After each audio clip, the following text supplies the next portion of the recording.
अमरीकी महकमा खारजा के तर्जुमान मैथ्यू मिलर की प्रेस ब्रीफिंग। पाकिस्तान में असम्बली के तहलील और आइंदा इंतखाबात के हवाले से बात करते हुए कहा कि पाकिस्तान के साथ बेशतर मामलात पर काम करने के लिए पुरअज़्म है। पाकिस्तान की सियासत का फैसला पाकिस्तानी अवाम ने करना है। तर्जुमान अमरीकी महकमा खारजा ने मजीद कहा कि पाकिस्तानी हुकाम आइन और कानून के मुताबिक अमल करें। तारीख का अमीन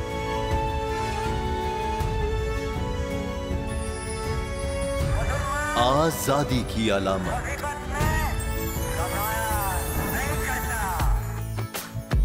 हुस्न का आईनादार, फिक्र व नजरिए की अक्कास,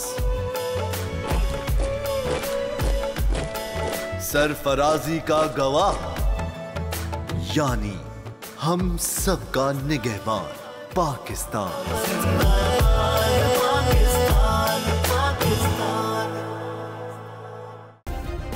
सब्सक्राइब करें और बेल दबाएं ताकि कोई खबर रह न जाए।